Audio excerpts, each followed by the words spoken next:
السلام علیکم ورحمۃ اللہ وبرکاتہ۔ سامعین، آج ہم آپ کی خدمت میں ایک سوال لے کر حاضر ہیں۔ کیا قرآن مجید یہود و نصارہ کا دشمن ہے؟ یہ سوال بہت ہی اہمیت کا حامل ہے، کیونکہ اکثر دیکھنے میں آیا ہے کہ نام نہاد یہود و نصارہ قرآن مجید پر اپنا غصہ اتارتے ہوئے نظر آتے ہیں۔ کبھی فوجی اس کو جلاتے ہوئے، کبھی نعوذ باللہ بیت الخلاء میں رکھتے ہوئے، کبھی پادری جلاتے ہوئے، کبھی عوام الناس بے حرمتی کرتے ہوئے نظر آتے ہیں۔ اس کی وجہ کیا ہے؟ کیوں قرآن مجید کے ساتھ بے حرمتی کا معاملہ کیا جاتا ہے؟ اس کی اصل وجہ یہ ہے کہ قرآن کریم نے یہود و نصارہ کی بیماریوں کا پردہ فاش کیا۔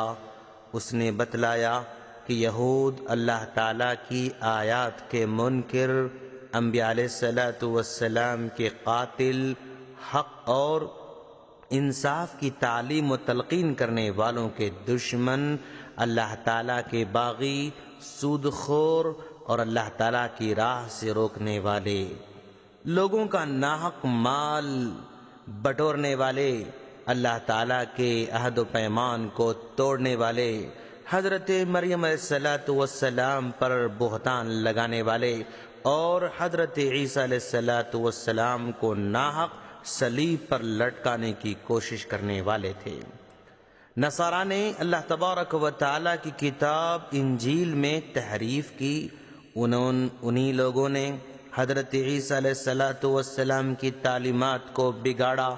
ان کے کارندوں نے حضرت عیسیٰ علیہ السلام کے پیروکاروں کو غلط رخ پر لگا دیا، ان کی کتاب انجیل کو مٹا ڈالا۔ جب ان بیماریوں کی اطلاع دی گئی تو بیچارے مریض نے اپنی بیماری کا علاج کرنے کے بجائے الٹا ڈاکٹر پر غصہ ہو گیا اور اس کو اپنا دشمن سمجھ بیٹھا۔ اس نادان مریض کو یہ بات کیوں سمجھ میں نہیں آتی کہ عقل مندی اسی میں ہے کہ وہ اپنی بیماری کا علاج کرے، نہ کہ بیماری بتانے والے ڈاکٹر کو قتل کرنے کی سازش کرے یا بیماری کو معلوم کرنے والے آلات کی توڑ پھوڑ کرے۔ پتے کی بات یہ ہے کہ قرآن نے نہ حضرت عزیر کو برا کہا، نہ حضرت عیسیٰ علیہ السلام کو برا کہا، بلکہ ان کو بطور نمونہ پیش کیا۔ ہم دیکھتے ہیں کہ تقریباً 2/3 قرآن میں عبرانی پیغمبروں اور عیسیٰ علیہ السلام اور بی بی مریم کی زندگیوں کے واقعات کو روحانی آئیڈیل کے طور پر دہرایا گیا۔ اب قرآن مجید میں یہودیوں اور عیسائیوں کے بارے میں ایسی آیات جو بظاہر عناد بھری لگتی ہیں، ان کے مخصوص سیاق و سباق کے ساتھ پڑھنا ہوگا۔ مثال کے طور پر بعض آیات اس وقت نازل ہوئی تھیں جب مسلمانوں کے اتحادی ایک یہودی قبیلے نے ان کے ساتھ غداری کی تھی۔ ظاہر بات ہے، غداری بہت بڑی بیماری ہے۔ اس بیماری کی وبا سے بچنے کے لیے مسلمانوں کو ان سے دور رہنے کا مشورہ دیا گیا ہے۔ اگر وہ بیماری ان میں نہ ہوتی تو ان سے دور رہنے کا مشورہ نہیں دیا جاتا۔ کیا یہ سچ نہیں ہے کہ قرآن مجید میں کم و بیش درجن مرتبہ تورات اور انجیل کا ذکر آیا ہے اور ہمیشہ اچھے الفاظ میں آیا ہے؟ انہی بنی نوع انسان کے لیے رہنمائی اور روشنی قرار دیا گیا ہے۔ ان کے پیروکاروں میں سے جو لوگ نیکوکار ہوں گے، نیکوکار مسلمانوں کی طرح، نہ ان کے لیے کوئی ڈر ہے، نہ وہ کبھی غمگین ہوں گے۔ اللہ تبارک و تعالیٰ کا فرمان ہے، سورہ بقرہ آیت نمبر 62 میں اللہ فرماتا ہے، اعوذ باللہ من الشیطان الرجیم، بسم اللہ الرحمن الرحیم، ان الذین آمنوا والذین ہادوا والنصارى والصابئین من آمن باللہ والیوم الآخر وعمل صالحا فلہم اجرہم عند ربہم ولا خوف علیہم ولا هم يحزنون۔ مسلمان ہوں یہودی ہوں، نصارہ ہوں یا صابی ہوں، جو کوئی بھی اللہ تعالیٰ پر اور قیامت کے دن پر ایمان لائے اور نیک عمل کرے، ان کے اجر ان کے رب کے پاس ہیں، اور ان پر نہ تو کوئی خوف ہے نہ ہی اداسی۔ یہودی ہوں یا نصارہ اپنے دور میں اپنے نبیوں پر حقیقی ایمان لائے اور عمل صالح کیا تھا اور اسی ایمان کی حالت میں انتقال کر گئے تو ان کا انجام کامیابی ہے۔ موسیٰ علیہ السلام کا نام قرآن مجید میں کم از کم 136 مرتبہ لیا گیا ہے، اور یہ ذکر ایسے قصے دہراتے ہوئے کیا گیا ہے جو انجیل کے قاری کے لیے بہت شناسا ہیں۔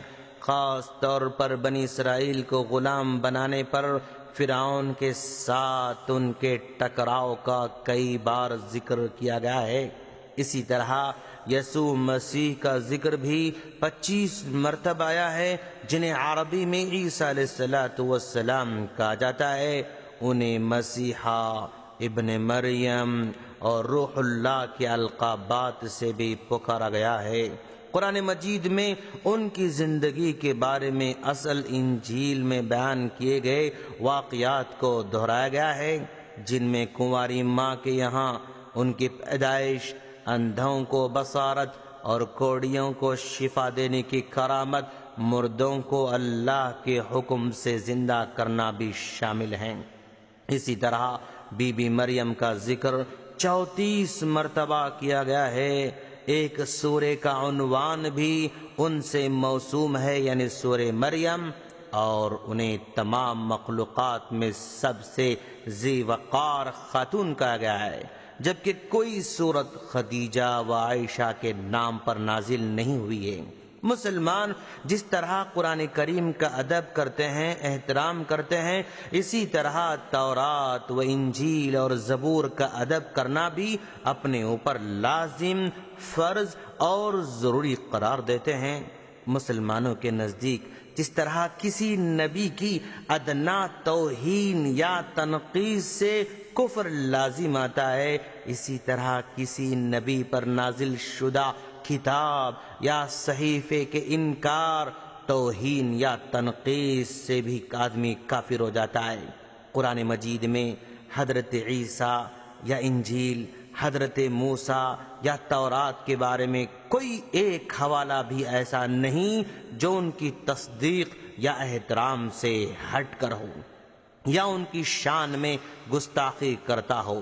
حقیقت واقعہ یہ ہے کہ اگر قرآن کریم حضرت عیسیٰ علیہ السلام اور ان کی والدہ محترمہ کی عفت، پاک دامنی، پاکیزگی کی صفائی اور گواہی نہ دیتا تو عیسائی دنیا قیامت تک یہودیوں کے پروپیگنڈوں کے سامنے شرمندگی سے سر نہ اٹھا سکتی تھی، اور نہ ہی ان کے اتہامات اور الزامات کا دفاع کر سکتی تھی۔ لیکن قرآن مجید نے نہ صرف یہ کہ حضرت عیسیٰ کے اولو العزم اور برگزیدہ نبی ہونے کی تصدیق کی، بلکہ یہودیوں کی جانب سے حضرت عیسیٰ علیہ السلام اور ان کی والدہ حضرت مریم علیہ السلام پر لگائے جانے والے تمام الزامات کا منہ توڑ جواب دیا۔ پھر یہ نادان کیوں نہیں سمجھتے؟ کاش یہ بیمار ڈاکٹر پر غصہ ہونے کے بجائے، اس کو اپنا دشمن سمجھنے کے بجائے اپنی بیماری کا علاج کر لیتا تو نوبت جنگ تک نہیں آتی، وہ خود بھی شفا یاب ہوتا اور دنیا و آخرت میں کامیاب ہوتا۔ ہاں، اسلام کا عیسائیت کے ساتھ اور یہودیوں کے ساتھ ایک مذہبی اختلاف ہے، اور وہ یہ ہے کہ حضرت عیسیٰ علیہ السلام اور حضرت عزیر علیہ السلام کو خدا کا بیٹا نہیں بلکہ برگزیدہ پیغمبر سمجھا جاتا ہے، لیکن اس کے باوجود مجموعی پیغام پھوٹ ڈالنے کا نہیں بلکہ مل جل کر رہنے کا ہی دیا جاتا ہے۔ ہم اللہ سے دعا کرتے ہیں کہ باری تعالیٰ تو ہم تمام کو اسلام سمجھنے کی توفیق عطا فرما۔ آمین۔ السلام علیکم ورحمۃ اللہ وبرکاتہ۔